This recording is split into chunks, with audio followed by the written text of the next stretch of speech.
How you doing, everybody? Welcome back to Before I Forget. This is my video channel where I lay down all the stories of my life in music, working in music as a fan, and just to preserve the stories before I forget.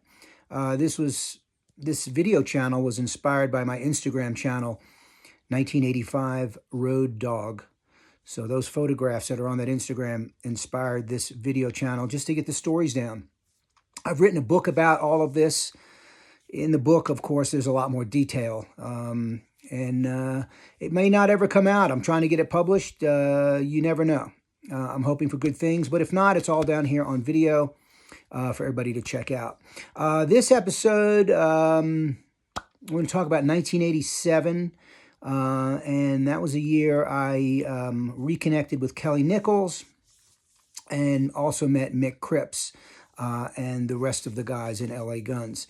I eventually went to work for LA Guns in 1988 as their road manager, which there's been a lot of stories on this channel of me discussing those days.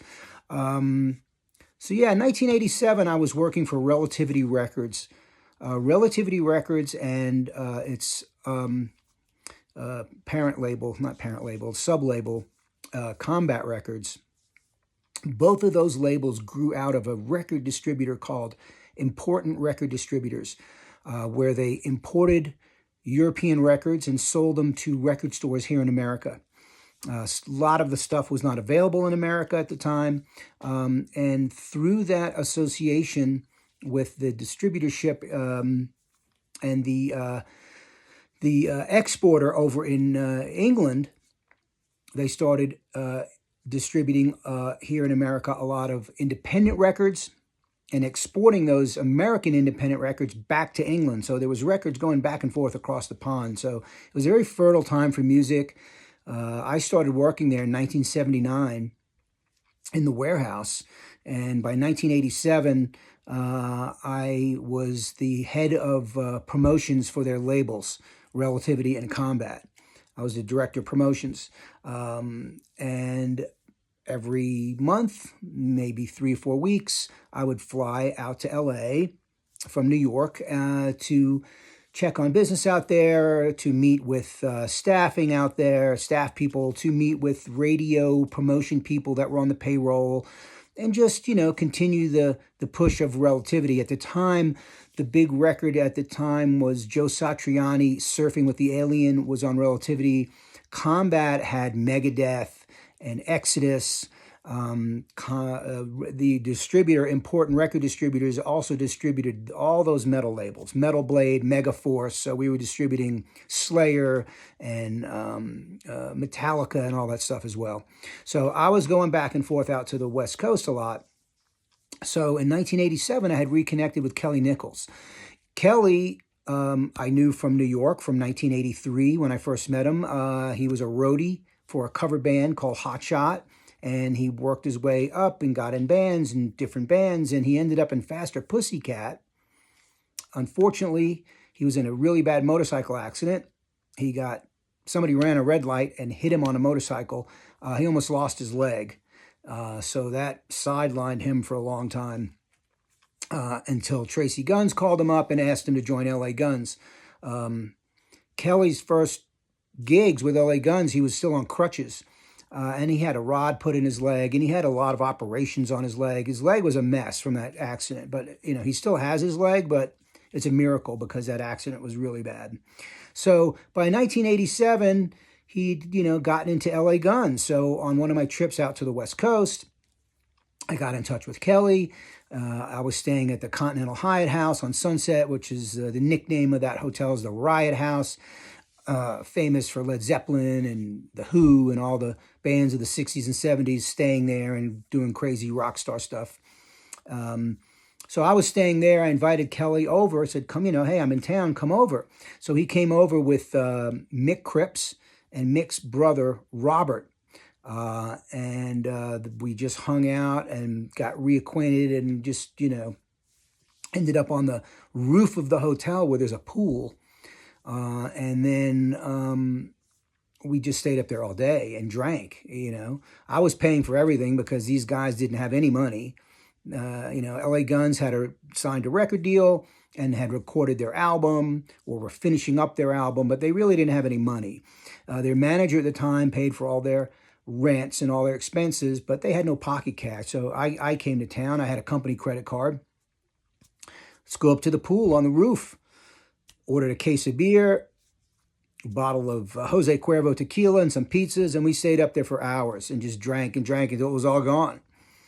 And then we kind of like went back down to my hotel room and just kind of like regrouped, went back out, went drinking all over town, all those old Hollywood divey bars, the Formosa and Bordner's and all those places. We drank and just drank and drank and drank all day.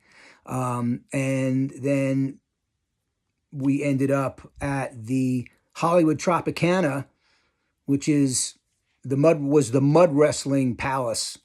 All the rock star girlfriends back in those days from Hollywood came out of the Tropicana. Vince Neil met his wife Charisse at the Tropicana. It was. I always say it's like a Halloween costume. The stripper, mud wrestler, groupie, porn star look was launched at the Tropicana. I mean, it was like a look. All these girls kind of looked the same, and it was all about that. Mud wrestler / stripper / that kind of thing. So all the bands loved to go there because they were all after, those girls, and those girls loved the bands. It was a match made in heaven. The famous stories of always the girls. They would pay for everything for the band guys, get them food and pay their rent and all that kind of stuff. And a lot of times it was true because those girls made really good money and the band guys were broke. So anyway, after drinking for, I don't know, we were drinking for 8 hours. We ended up at the Hollywood Tropicana, me and Mick Cripps and Kelly Nichols, the three of us. And, as soon as, those guys walked in, the girls are all excited and everybody knows they're in the house and all that kind of stuff, But it was all the bands hung out in there. So it was like, they got hooked up, got taken care of, a lot of free drinks. But I was always the guy holding the cash. So the girls loved me because I had the money. So, I have a bunch of pictures of those days and the girls are always sitting on my lap because I've got the cash in my hand, So, we were drinking there and then getting crazy. And then all of a sudden I'm looking around. I can't find Mick. Where did Mick go? We could never find him. We stayed, I don't know, maybe another, who knows? We were all drunk. Another half hour. And we go outside to the car, look around, trying to find Mick. And all these cars are honking horns. The horns honking and people are screaming. And I'm like, what's going on? We get over to the parking lot further in and we look and Mick is laid out on the ground on his back, like passed out, spread eagle on the floor, on the ground outside in the parking lot, and people are honking horns. We had to scrape him off the ground and throw him in the car and take him home. We weren't in much better shape ourselves. Shouldn't have been driving, that's for sure. But that's that first year I met those guys, early summer, 87. I saw LA Guns for the first time, May of 1987 at the Troubadour. They were great. It was the first time I'd seen the band. Nicky Beat was still the drummer, so they had a little bit more of like a punky edge. It was a different type of a band then. When Steve Riley joined, of course, it became more of a heavy metal band. But back then, they were more punky. They were like a harder rockin' Lords of the New Church to me. But anyway, that's the first time I saw him was the Troubadour there, May of 87. And that first night I saw them, Axl Rose jumped up on stage with them. He was hanging in the audience, and I'd recognized him because their record would just come out, or they released their first single had just come out in England only. But I knew who he was. And he jumped up on stage and sang a song with LA Guns. So the first time I ever saw Axl Rose perform was singing with LA Guns, which was strange. But that was that first year. I'd come out to LA like once every 3 or 4 weeks and stay at the Hyatt House, the Riot House, and Mick and Kelly. And then the word got out. And before you know it, I was meeting all these other guys and other bands and people in the scene. And they would always be hanging at the hotel because I was paying for everything. And we all got really friendly. Back to the Tropicana, one night, Kelly and I went to the Tropicana, and Kelly had arranged to meet Bret Michaels from Poison there. So we get to the Tropicana, and Bret Michaels is there from Poison, and I'd met Bret before. And one of the Poison roadies was there, Keith Harris. Keith later left Poison and came to work for LA Guns in '88 when I was their road manager. So we meet Keith and Bret at the Tropicana. It's just another crazy night over there because we would go there all the time. And then we were so drunk. I mean, drinking tequila and beer, half of it was free, and, we was all smoking weed. It was crazy. And then, unbeknownst to me, Kelly and Bret Michaels start bidding on who's going to mud wrestle the girls.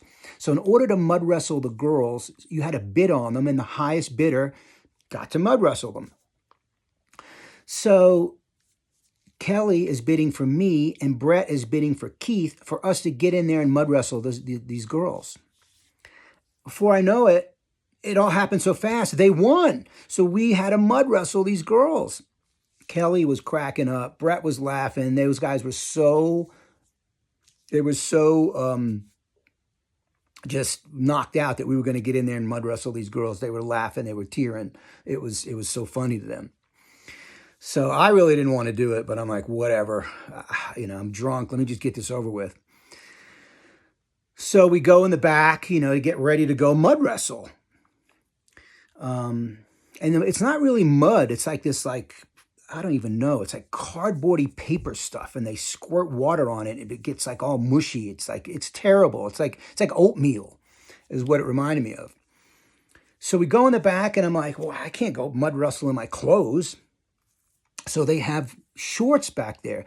You ever go to like a restaurant? If you ever went to a high-end restaurant, they don't do this so much anymore, but they used to. And there was restaurants where you had to have on like a blazer, like a jacket or a tie. And if you didn't have one, they had extra ties and blazers for you to borrow while you were there. This was like that. I didn't have shorts to wear, so they had shorts for me to borrow there. Now, who the hell knows, who had worn these shorts? It could be like, crab lice running around inside them. Who knows? I was so drunk, I didn't care. I grabbed these nasty shorts and put them on and went back outside to the ring and sat down. And some of the girls came over that we had bid on or whatever, and somebody snapped a photograph, it's on my Instagram. And then we got in the ring and wrestled. So the crazy thing was you really weren't allowed to do too much. You had no offense because there was a referee guy there with a whistle. So if you had any offense going on, they'd immediately blow the whistle and shut you down.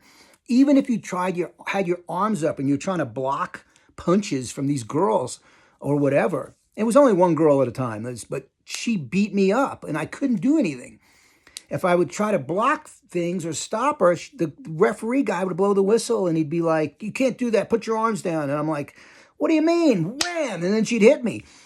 I got my ass beat for about 10 minutes and Bret and Kelly are cracking up.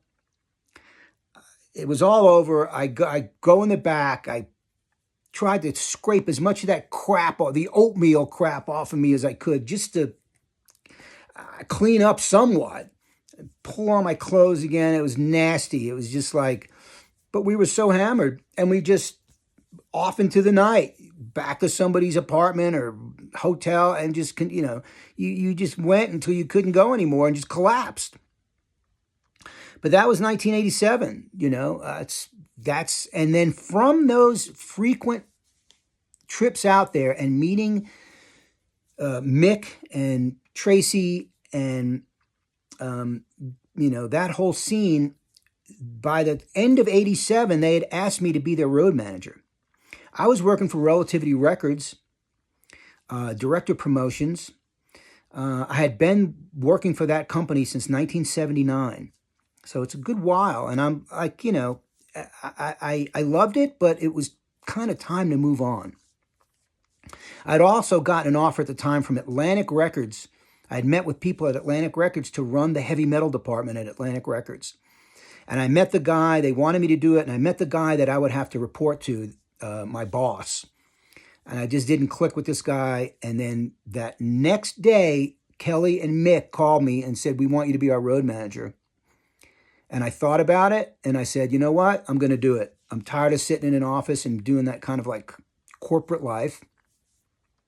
And I flew out to LA December 27th, 1987, and went from the airport right to Perkins Palace. LA Guns were open for Guns N' Roses, Perkins Palace in Pasadena, and I started working for them in December of 87. And went out on the road in January of 88 and stayed out there till almost August, and I kind of cracked up, and that was it.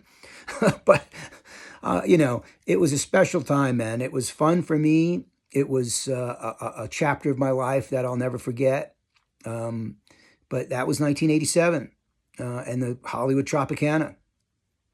I appreciate you guys listening. Thanks so much for giving a shit and watching. There's going to be lots more stories to come. And again, 1985 Road Dog is my Instagram. Go there, check it out. Appreciate you following me. Thanks so much. Ciao.